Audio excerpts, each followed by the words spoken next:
Good evening, ladies and gentlemen, and welcome to the Get Out of Jail Free Radio Hour. I am your host and guide, Mr. Crispy, speaking to you through uncanny frequencies and sharing with you stories strange, fascinating, and terrifying. The views and opinions expressed on air are solely those of the speaker.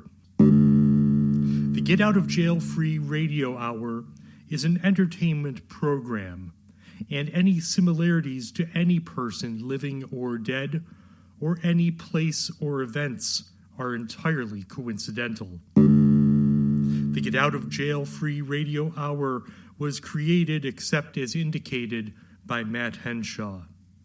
Listener discretion is advised. And now, take Mr. Crispy's moldering hand in yours, ignore that tacky fluid under my nails, and join me for the Get Out of Jail Free Radio Hour.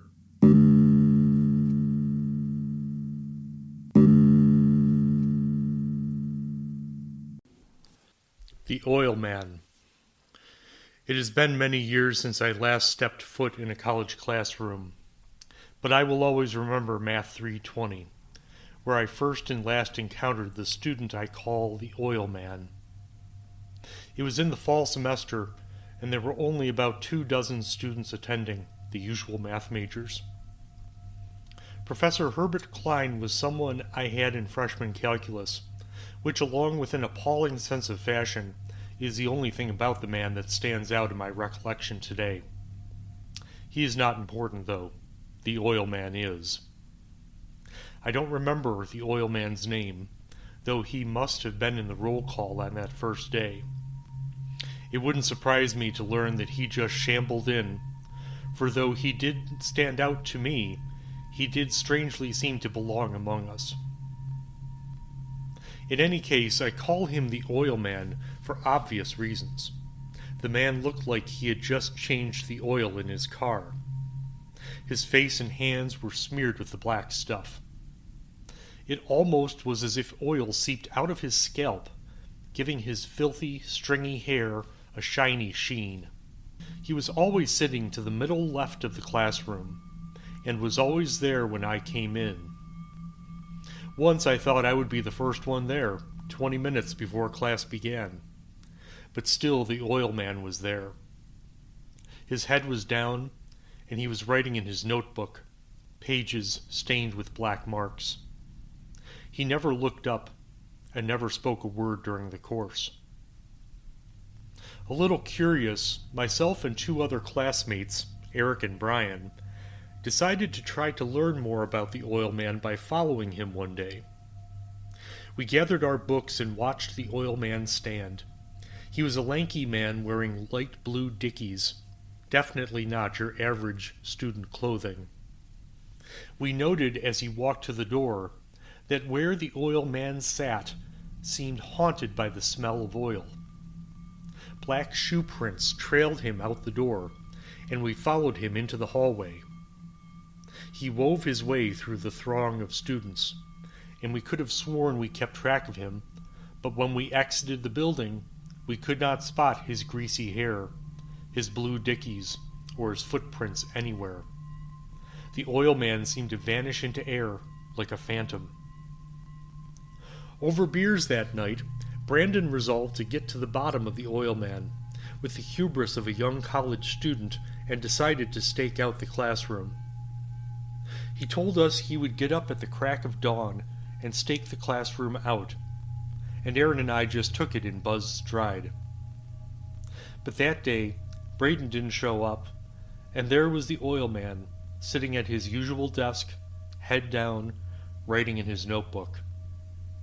Dripping from the Oil Man's elbow was oil pooling by his desk. The smell of petroleum was also stronger, more pungent. After class, Adam and I went to Bob's dorm to check in on him, but his roommate Kyle told us he never showed up last night. This was concerning, to say the least. Still, days became weeks, and we never saw Bruce again. We asked the professor if he knew what had happened to Byron, but Professor Clute was dismissive and didn't seem to know who Bryce was. He also didn't claim to know anything about the oil man, even as he continued to sit, taciturn, silent, every session. The weeks became months. No sign of Bob, the oil man silently writing at his desk. A couple times, Evan and I tried following him out again, but always seemed to lose track of him as soon as we set foot outside of the building. I'm certain had I been less studious and more curious, I would have asked some of the other students to corroborate my observations. But I was and am a lone wolf, deep in other higher-level coursework, with no time to devote to my amateur detective work on the oil man, and who he was, and where the hell he came from. One day, it occurred to me to ask about him at the local car repair shop. A middle-aged man wearing a stained, light blue Dickies shirt told me he'd never heard of a guy matching my description, fixing me with an odd stare. It was a dead end, and worried more about my grades than a seemingly harmless adult student, I eventually dropped it. Until one day, when the oil man wasn't at his desk. The air still stank of petroleum, but he wasn't there. What was there was the stained notebook. I picked it up, and the pages were wet and slick with oil. I opened it up, and this is what was written inside. Black Lord, I watch, I wait. The stain, it grows, another to join your collection, fossilized and liquefied into your glory. We all are bound to return to the primordial slime, crawling into the black void, raining. More will follow. I don't remember what else I wrote, except at some point I stopped. The room around me long abandoned, floor stained with pools of dried oil. I walked out, black footprints trailing behind me. My hands greasy and slick with oil. I rubbed them on my light blue Dickies and ran them through my hair. It feels good, very good. My home is now hidden in the shadows, out of the yellow circles of street lights, in the dark corners of rooms like this one, where I wait to add to the Black Lord's collection, the dark, beautiful, terrible ebony fate that awaits us all, that awaits you. And now heed these missives from lesser-known zodiacal oracles. The Turning Sloth. The whirring sound of the grinder awakens you from your slumber. You move to get out of bed, but your legs don't respond to your mental command. You pull the sheets away, and you see there are no legs. They must have been out running again last night. From the bedside cabinet, you remove a couple of mannequin's legs and screw them into your hips. The morning is dreary and overcast. In the kitchen, the coffee maker has been started, and the dark fluid has begun dripping into the stained pot below. Outside in the backyard, you see your legs lying there, vines creeping over them and threading between your dirty toes. You roll your eyes. You're going to need to call the doctor about this. I suppose it's what you get when you buy legs off the Canadian black market. Health insurance didn't allow you to purchase the high-grade Cuban-made legs you wanted so bad, and the Sri Lankan government has embargoed legs built in America. In another time, people would have marveled that you not only survived the shark attack that left you legless, but that legs would be so readily available to those who lost them. But these times are bereft of miracles, the time of the land-walking sharks, who take all of the high-paying, low-effort jobs, who formed gangs that terrorized the urban centers and caused the government to institute an 8 p.m. curfew, who assumed your identity and absconded with your wife and 3 children to the base of Nanda Devi, where they have established a lucrative Sherpa business, catering to the wealthy who seek to climb the peaks and gather some of the rare minerals that are only found there. Nanda Devi is also the name of your boss, and you need to port in to work for an important meeting. But first, those damnable Canadian limbs need to be taken care of. You grab a rake from the shed and try to sneak up on them so they don't awake. A twig snaps and the legs begin to piston back and forth, livid red oil oozing from a cut on the foot and staining the blonde grass under them. You beat at them with the rake as you would a roach, but what the Canadian legs lack in discipline, they make up for with cunning guile. It doesn't help that the prosthetics you are forced to use are not the most responsive to your will, and stumble and bumble about as though intoxicated. The legs scramble themselves to upright, and so begins an almost comical back and forth, where you chase your sightless legs for a bit, then you trip, then your legs kick you in the hindquarters, then you take chase again. You don't have time for this nonsense, and finally you make contact with the rake, the metallic twang echoing along the fleshy collapse of the recalcitrant shanks. Sweaty now, you drag them back into the house, where you remove the false appendages and replace them with those what you just subdued. You enter the chamber a minute before the meeting starts, right on time. Nanda Devi's visage appears on the console, his sharp white teeth betraying no sign of his morning chum. The chasm. If the black void could be said to be racing, then it is racing up to me, or I am racing to it. Up, down. In the chasm, direction is meaningless. On hot days, my nails literally sweat, perspire. I change the gauze every few hours as they become soaked. Today is a positively Venusian day, humidity making the heat that much more sweltering. It doesn't help matters that the atmosphere has become eerily still. It is as though Coriolis themselves has absconded the scene, taking their force and trinkets away. Perhaps it is this absence that I am finding myself in at the moment. I still hear the insects, though, chattering away, making their plans. Plans I have no part in, separate as I am, a yoke removed from my brother Albumen. Not entirely removed, though. No, I am tethered still to some plane, consciousness by necessity connected to experience, existence. So I fall, or rise, or drift, or settle. The next thing I'm aware of is walking down a hot Texas road. Upturned and dead, an armadillo lies in a cloud of buzzing horseflies. The smell of baked decay fills my nostrils. I keep walking. In the distance, there is a rundown shack, maybe at one time a juke joint. That was years ago, though. Only phantoms of the late sultry nights full of hooting and hollering haunt the weathered wood. I enter, cobwebs drifting against my arms. Sunlight through the window, lying on a patch of floorboard colored differently than the rest. As I suspect, it's loose, and I pry it up.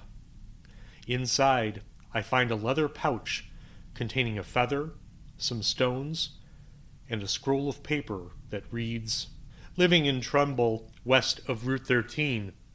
The guard is on duty from 8 a.m. to 8 p.m., taking a break at 1 p.m. for a siesta.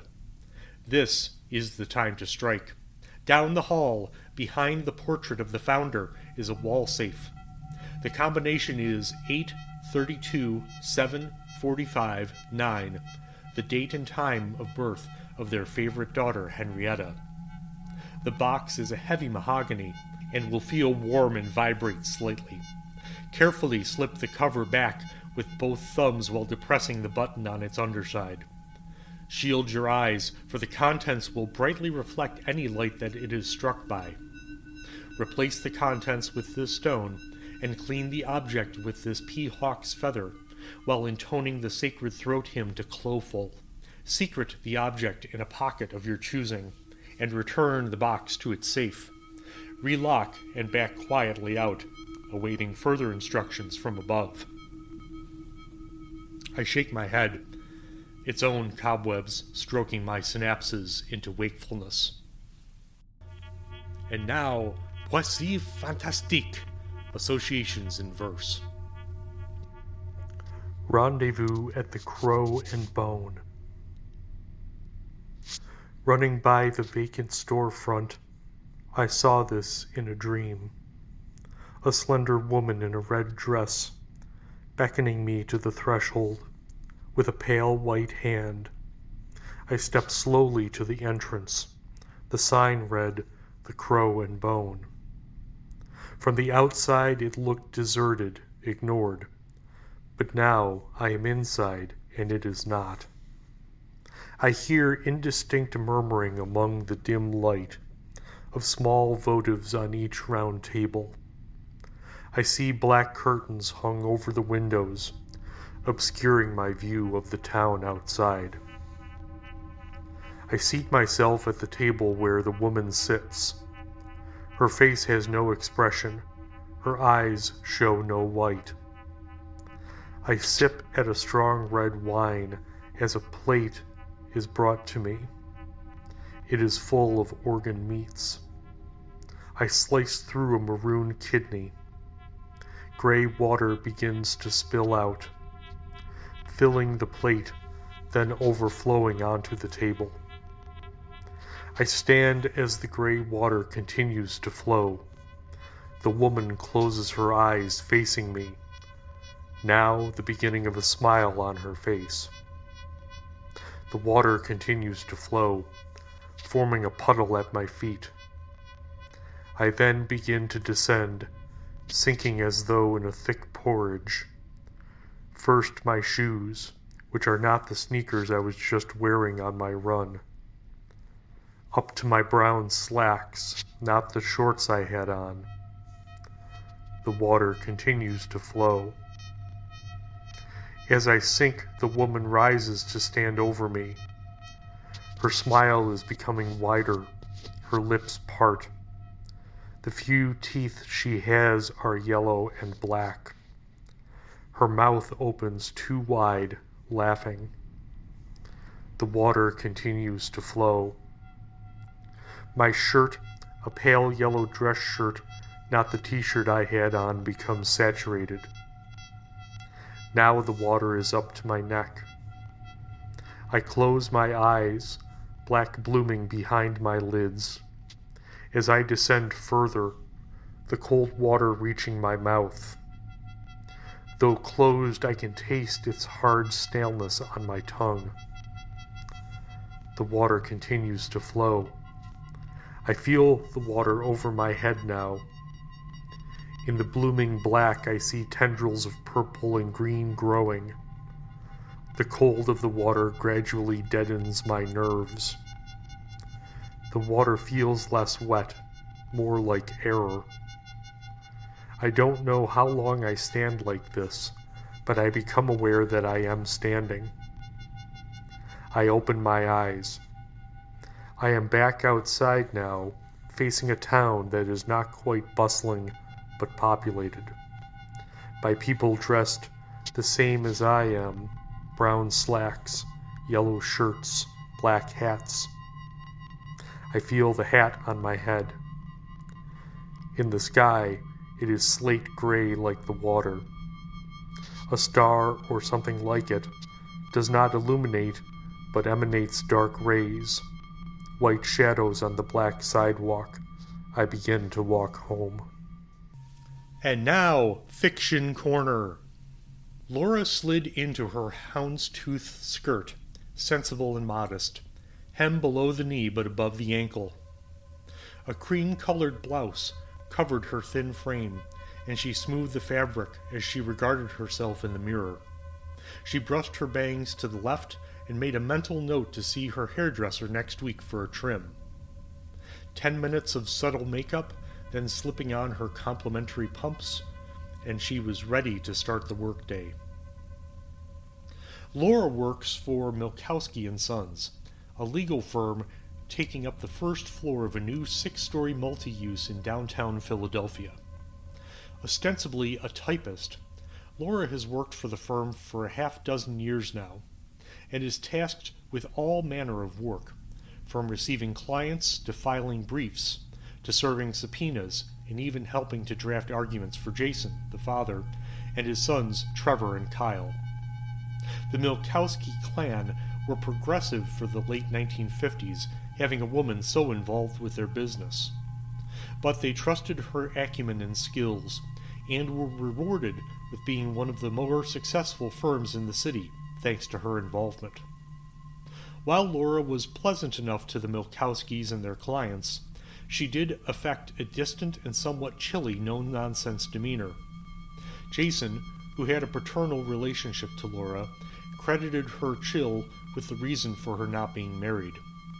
Not a problem, as far as Jason was concerned, as this permitted Laura to dedicate herself to the work of the firm.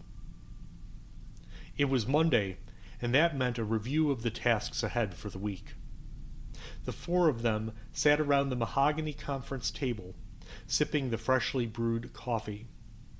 First was the review of cases: a property dispute, a misdemeanor case, drunk and disorderly from the weekend. After some discussion and division between Trevor, taking the property dispute, and Kyle, taking the rest, they moved on to more mundane office topics. Among the items were an assignment to Laura to work on some interior design updates.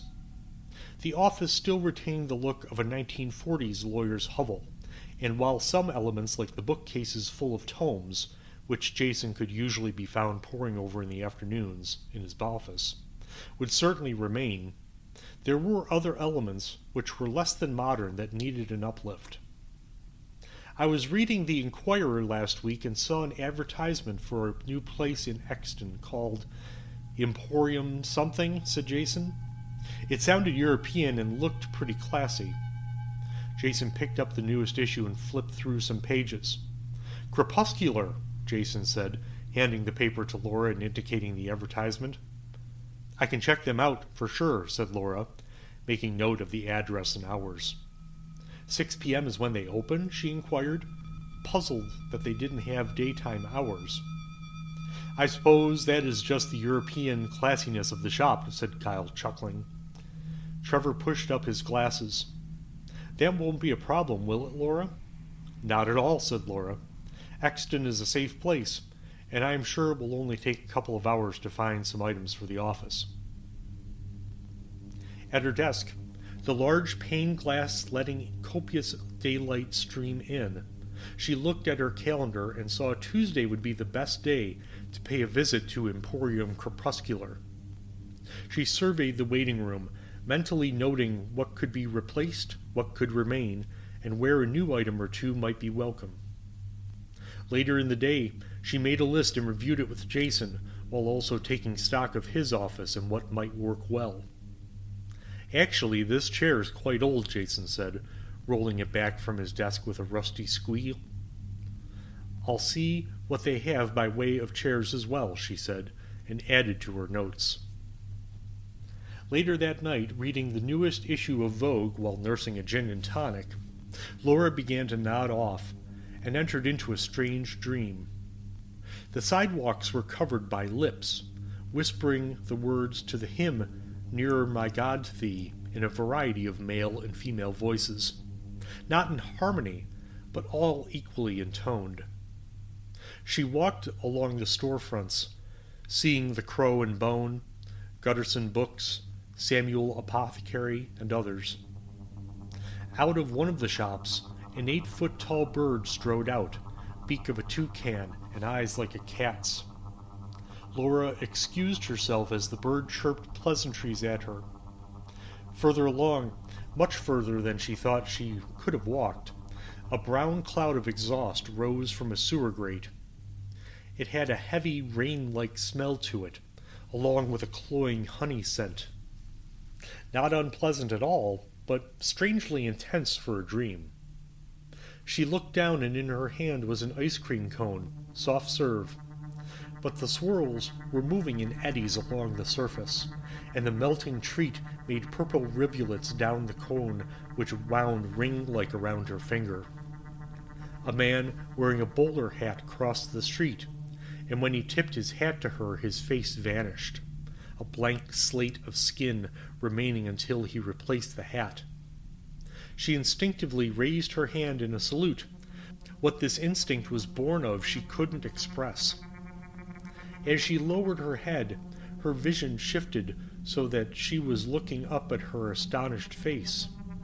Her eyes had been replaced by topaz jewels, and in her palms were now green eyes that presented a skewed view of the streets as she continued to walk down. As she turned a corner, a light blue blanket writhed and shimmied in a breeze, blowing into her and embracing her in soft fabric. She fell, and fell, and fell into one of the lips, parted, feeling hot breath blow on her as she descended into the waking maw. Waking with a start, and seeing the clock now read 3:15, she got up from the chair she had fallen asleep in and went back to bed, feeling a little dizzy, but otherwise just ready to fall back asleep, where she had no other dreams that night. Late afternoon on Tuesday, Laura walked into Jason's office to collect the money for her trip to Emporium Crepuscular. $200 should do it? Asked Jason, as he removed the leather cashier's bag, a couple of bundles of sawbucks from his safe. Yes, and I'll note if there are any items that I need to pick up with a different trip, replied Laura, yawning. Sorry, weird night of sleep last night. Probably should have only had one G&T. Jason smiled. Not on a school night for sure, Laura. Good luck at the shop. The drive to Exton was pretty easy, coming after the majority of the afternoon traffic, and Laura pulled her Chevy into the parking spot in front of her destination. Across from Emporium Crepuscular, she noted a group of workers sitting outside of the Frater Saloon, giving her a look before returning to their suds. She was glad to not have to deal with catcalls this evening. She approached the storefront, where the glass was dusty and the light dimmer than the setting sun streaking shadows down the street.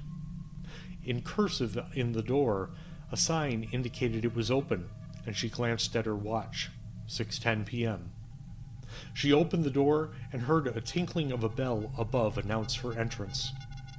The temperature was easily 5 degrees cooler inside, and the door shut, enclosing her in a gloomy alcove.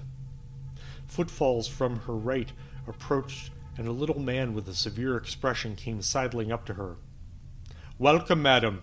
I am Mr. Horm. How can I help you this evening?" he said in a low voice, not much louder than a whisper, with a hint of a continental accent between German and Italian. As he entered, the dim light revealing his face, she was taken aback at the similarity he bore to the mysterious chapeaued gentleman from her dream. The aquiline nose and piercing blue eyes that had disappeared when that entity had removed his hat. Mr. Horm wore no hat, but all of his features were there. "I'm here to look for some items for my law office," Laura said, as they moved together into the showroom. All was shrouded in shadow, gathering along the floor in obsidian pools. "Come, let me show you what we have that may appeal to your tastes," said Mr. Horm, as they strode past chairs and couches that all appeared at once inviting and menacing in the darkness. Mr. Horm opened a door which exposed a staircase leading up. Laura could not recall noticing whether there was a second floor from the street, but nonetheless ascended behind the stooped figure of Mr. Horm. Though small, he still had an inch or two on Laura's height, so she had no difficulty clearing the low ceiling. After about 11 steps, Mr. Horm opened another door, this one creaking on rusty hinges.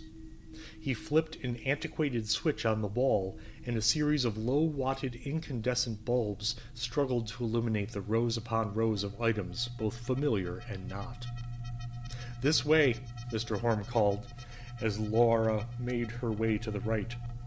Covered with sheets, items that appeared to be lamps and chairs were on either side of Laura as she made her way down the aisle. She walked for some time, the space up here strangely more vast than the downstairs was. The lack of good lighting was also disorienting.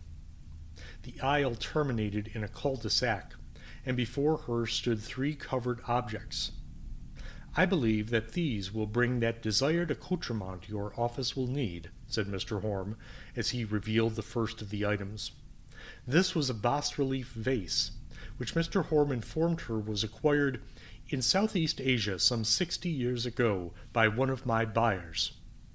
The tableau was hard to make out, but appeared to display some kind of battle. Odd writing, Sanskrit, offered Mr. Horm, circled the top and bottom of the vase, which stood about 3 feet tall. "Interesting," said Laura, studying the figures warring.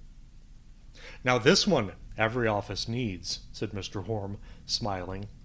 From the shadows he pushed out a rolling office chair, identical to Laura's eye to the one Jason had in his office.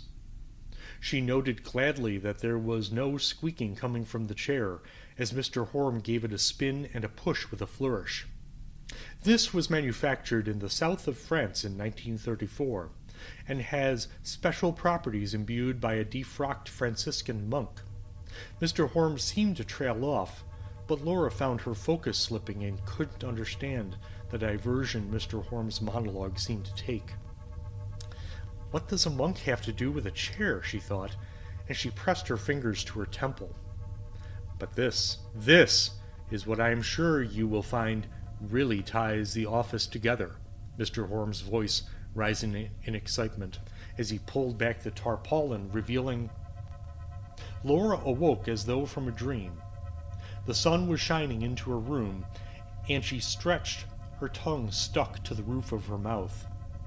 At the foot of her bed were an office chair, a vase that had some faded symbols around it, and a third parcel wrapped in brown paper. She could not recall what time she got home, even how she got home the previous night. Fortunately, it was still plenty early before she had to get to the office. She got dressed and then loaded her car up with the purchases. The wrapped parcel seemed to have an odd weight to it, as though it was a bowl full of water, though this was certainly rectangular. On the car seat next to her was the leather cashier's pouch, which still had several bills within it. "So, at least I didn't lose all the money," she thought, as she started the car and made her way to the office. The vase she placed in the waiting room between 2 chairs. She noted that when the vase was set in shadows, that the patterns on the vase seemed to change, forming into figures she still couldn't quite make out. And the symbols seemed to be some kind of writing, but she wasn't familiar with it. She wheeled the chair into Jason's office, and honestly could not foresee a difference, other than the silence of the new acquisition. Jason then came in and greeted Laura. "I found you a new chair," Laura said to Jason. "This one doesn't make a peep." "Great, thank you so much," Jason responded, taking the cash bag from Laura as Kyle and Trevor walked in. "Neat vase," said Trevor, as Kyle hoisted the wrapped parcel. He went to hang it on the wall as Jason sat in his new chair. It was early afternoon when Mrs. Bolger walked into the office to discuss her case when she saw the horrific tableau in front of her. Jason still was sitting in his chair, eyes bleeding black blood as he moaned behind skin-sealed lips. He was otherwise motionless. On the ground lay the eviscerated body of his eldest son, Kyle. His intestines piled below his groin in an odd kind of configuration, as though made to be an offering to some infernal god. Standing beside him was Laura and Trevor, whose eyes had rolled into their skulls. a letter opener in her left hand, Laura had scratched into her right forearm a series of inscrutable sigils impossible to discern from the coagulating blood that seeped from them. Trevor, his eyes also weeping crimson blood, were fixed on the abomination hanging on the wall, what appeared to be a homunculus with wide saucer eyes set in a too large head for its diminutive body. It seemed to be suspended in ginger ale, bubbles from tiny to large distorting the image within. As Mrs. Bolger shrieked and fainted, she noted the placard reading "Inventory Man" in the frame before all went black. The Ruins of Granada by Angel Ganivet. "Would you care to come with me," a scholar said to a poet, "and see the ruins of Granada? I have for a long time now, wanted to visit that corner of old Spain. If I am a poet, then I am a poet of ruins. There is nothing interests me as much nor moves me so deeply as contemplating the sense of hopelessness contained in the wretched remnants of things which once were and which now are not. If there is anything more beautiful than life, then it is the bitterness and disenchantment that existence leaves as its residue. Life is like a child who diverts us with his innocent games, and the ruins which life leaves behind itself are like a man of wide and varied experiences, who always bears on his lips words that can explain great secrets. In ruins, what attracts me the most is the idea that they are places where something that we once knew only by reading ancient authors has been resuscitated or come back to life. And I prefer the ruins that are left behind after a catastrophe to those which remain after the destructive action of time. There is something natural about the ruins of Greece or Egypt, something that has developed over the years and which shows how briefly the work of man lasts, even those works that seem to be the greatest and most solid. There is more glory in the ruins of Pompeii or London or Granada. These are places where life was suddenly brought to a close, and when they are excavated, we discover a few centuries later life exactly as it once was, petrified at the moment of its extinction. For me, a volcano which can suddenly engulf a city, cover it in flames, is a sculpture inspired by pure chance. After some time, it is curiosity that opens such an immense sepulchre, and the marvelous work of art appears the image of an entire civilization at a particular moment in the history of humanity. That is how an archaeologist sees it. There is a more beautiful way to interpret this vision. An artist does not see a petrified version of life, but a new kind of life. Life in which man is no longer necessary, in which ideas live and interact in the very air, inspired by the poetry that rises from the ruins. I guess that the ruins of Granada will fill me with the idea of love, that I will sense there the sighs of a woman who loved much, who died loving, who loved so much that scented roses and red carnations grow over her grave, calling out to everyone who passes by. And is there poetry only in those vague ideas? Is there not also poetry in monuments that have been cast down, and in the skeletons of men? I have thought often about the discovery of the ruins of Granada, and what it makes me think about is my desire to see a city suddenly annihilated. Historians say that the eruption of Vesuvius, which destroyed Pompeii, was presaged by a certain strange phenomena which spread panic and enabled almost all the city's inhabitants to escape to safety. The same thing happened when London was drowned in the sea. The fact that the land was sinking was noticed a long time before the final catastrophe, and the Londoners step by step abandoned the city in advance. But the volcano which some 30 centuries ago made Granada disappear forever without leaving a single trace was brand new, and, as it burst through the earth's crust with its lava, it did not leave any time for people to escape. So rapid was its appearance, and so quickly did it carry everything away. from the foothills of the Sierra Nevada all the way down to the sea. Well, let us head there at once. I am impatient to see these marvels. The poet and the scholar headed towards an aerostat station and ordered one to take them to the ruins of Granada. Would you like to travel by the land route or the sea route? They had the option of seeing the ruins of London and of ancient Brittany as well. We will go by the shortest route, the scholar replied. In that case, you should travel via Paris. It is, the chief aeronaut added, looking through his travel guide, 5,072 meters. The travelers paid for their tickets and got into a small aerostat that was to be towed by a huge balloon that ascended rapidly until it was almost lost from sight. A little while later, the balloon came down slightly and the aerostat, driven well by an expert aeronaut, began its flight to the southeast with a following wind. After a brief and happy journey, the travelers found themselves crossing the sky above Granada. As they traveled, the aeronaut had told them the names of the countries and cities they were flying over, in case they wanted to descend.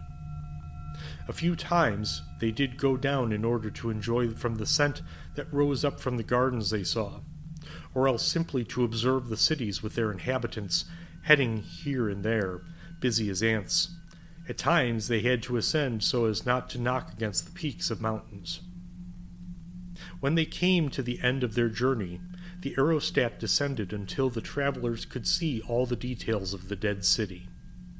The moon was full, and the city was silent, and the poet wanted to hear the voice he dreamt would talk to him.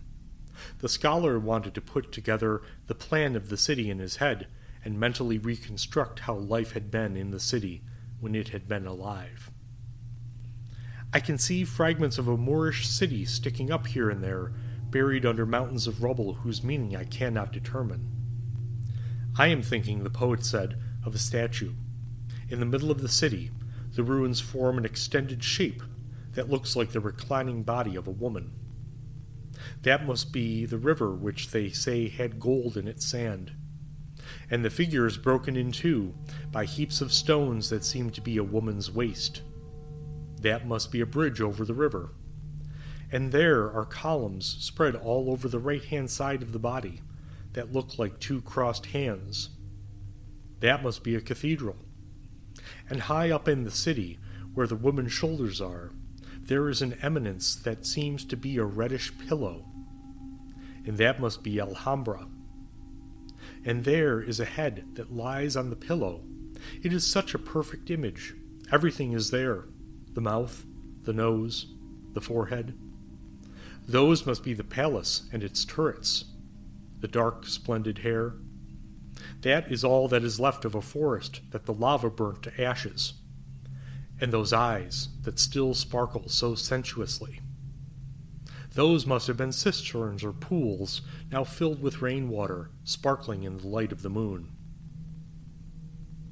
When dawn began to break, they went down to the ground, landing at the red mountain where the poet had imagined that he saw the head of the reclining statue, symbol of the dead city. The scholar walked over the ground with its ruins and the typical flora of cemeteries, and he examined everything, looking for archaeological remains for his collection. The poet had stopped to look at some turrets, cut short and cracked, but still somehow standing, the only thing standing in that desolate landscape portrait. He took an ebony box out of his pocket and stared at it, fixing his thought in it and on it, on a bright button in the lid of the box, and the idiophone started to sing melancholically. How silently you sleep, you cracked Alhambra bones. A dream many centuries deep slips across your stones. You sleep and death is your dream, though death is far away. Awake, for there soon will come the fresh new light of day. Your walls in the light of the sun are painted in shades of gold. Your walls in the light of the moon are lit by beams that are clear and pallid. And you are asleep forever, though death is far away. In the firmament The stars give you their colorless light, wrapped in the shadowed arms of the sad and blurry night. And you are asleep forever, though death is far away. The silent breezes at dusk rub themselves against you. The savage autumn gusts try as they can to rend you. And you are asleep forever, and death is far away. A dream many centuries deep slips across your stones. Should it reach down to your roots, your death would then be close. Would that I could be like you, and sleep as the eons passed, and fall from sleep anew into nothingness at last. Eureka! The scholar interrupted. I've just made a most marvelous discovery. I've gone down this slope to a place near the river, and I thought that the ground under my feet sounded hollow. I started to dig and remove stones. I found a kind of storage chamber, and inside were several mummies so admirably preserved that I doubt that there are any their equal in all of the museums of the world. Let's go then, the poet said, without much enthusiasm, putting his idiophone away. I don't like the sight of mummies all that much, but I am a little curious to see people who existed so many centuries ago. At least, I suppose the mummies are human. They seem to be. Let us go and take a closer look. When they reached the mummy's tomb, the poet and the scholar spent a long time uncovering them, touching them as little as possible for fear that they would crumble away in their hands. This was an excessive precaution, because the mummies were entirely petrified, and could have been carried from one place to another like blocks hewn from a quarry. There were 4 of them, and they represented 4 different types of microcephalic mankind, the sort who lived in the world during the Metallic Age, the period between the 19th and 22nd centuries. However, cranioscopic examination did show that they had attained a certain degree of mental development, roughly of the level of a podic man, that is, man without feet, which existed during the age known as the Metallic Age or the Movement Age. All 4 mummies had irregular features, as their mouths were much larger than their eyes, which allowed one to infer that the people of that period spent more time thinking about eating than about seeing. All of them had beards, from which one could infer that this was an age without barbers. The first mummy they examined had an extraordinarily well-developed superior or coronal circumference, which fact suggested that this must be a vertical man, or, as they used to say, a comedian, which is to say an individual who, whatever accidents he was faced with in his life, always landed on his feet like a cat. The second mummy, as was absolutely self-evident once one had examined the smoothness and circularity of his skull, was a horizontal or lazy man, a type of which one can still occasionally find living examples of in Araby, where one sees them lying down full length, melancholically dreaming in the hopes of paradise, a place that has been announced to them long since by their gods, to whom they still render homage. The third example was curious, mainly because the disposition of his spinal column twisted almost into a bow. This means that the man must have been one of the curved people, an optimist, as they used to be called, given to agreeable living and laughter, and very poorly suited for tasks that required energy and application. As for the 4th and final mummy, his posterior circumvallation was extremely pronounced, a clear sign of sensuality, and his skull was flat and angular, thus demonstrating his inverted or pessimistic nature, his desire to move against the flow. In short, he was filled with a kind of insubordinate and infertile energy, poorly adapted to the world in which he lived. This, in brief, was the scholar's opinion, and his conclusion was that if these 4 types represented the general constitution of the men who used to live in this city, then there was no way in which they could have developed to do anything useful or worthy, and that perhaps the volcanic eruption was providential, a result which allows us once again to see the way in which God's actions with regards to his creatures are always watchful, healthy, and beneficent. The poet listened to all this and grew thoughtful. Then he took out his little box and looked sadly at the ideophone. The instrument sang the following sad song. The Song of the Stone. Life and death are but a dream, and all the world in dreams is grown. Dream is life itself to a man, dream is death to the stone. On your closed and dreaming eyes one idea is drawn. Worth far more than a man who sees is the blindness of the stone. On your hard and rigid lips one stiff word will form. Worth more than speech to the man who speaks is silence to the stone.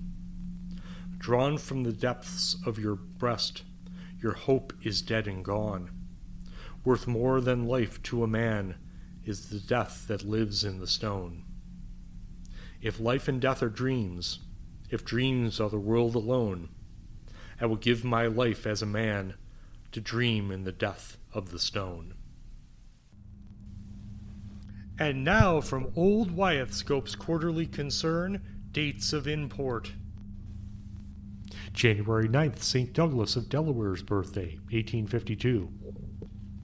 It was on this day in 1852 that St. Douglas, patron saint of vengeance, was born. In 1894, St. Douglas did catch his betrothed Betsy in intimate embracings with his collegiate partner Thomas Reston. Rather than directly confront Thomas and his betraying partner, St. Douglas set in motion a diabolically clever plan of revenge, spanning 3 decades and involving blackmail, murder, incest, public defecation, madness, and more, all explicated in graphic lurid detail in St. Douglas's memoir, Damning Thomas, a treatise on the exposure and punishments of a scoundrel. A hot read for sure. Don't let Granny catch you. December 23rd, Scott Tylescoff's birthday, 1975. On this day was born in 1975 to parents nondescript the personage known as Scott Tylescoff. From the age of 2, Scott Tylescoff was blessed, some say cursed, with the ability to read the minds of those he touched, and also knew the day, time, and cause of their death. This he expressed as a series of feral snarls and semaphoric hand signs. As Scott matured into childhood and adolescence, doctors and scientists studied the young man's communication, attempting but failing to grasp their meanings. Otherwise unremarkable, Scott attended technical school, became an electrician, and married his wife Susan at age 27. They bore 2 children, a girl Gwen and a boy Philip. He was still plagued by his gift, though medication did help him keep the hand signs under control. It was when Scott was 42 that a psychiatrist, Dr. Fawn Reed, finally was able to crack the code of Scott's strange gift. Her book about the case, Things to Come, The Predictions of Scott Tylescoff, was a bestseller and made Dr. Reed very wealthy.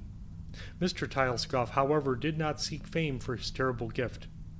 Starting in 2022, he found that the predictions of those he touched were all the same, that everyone he came into contact with would die on the same day, the same time, and by the same method. These were so terrible that he swore he would never reveal them to either the people he encountered or to Dr. Reed. Classifieds.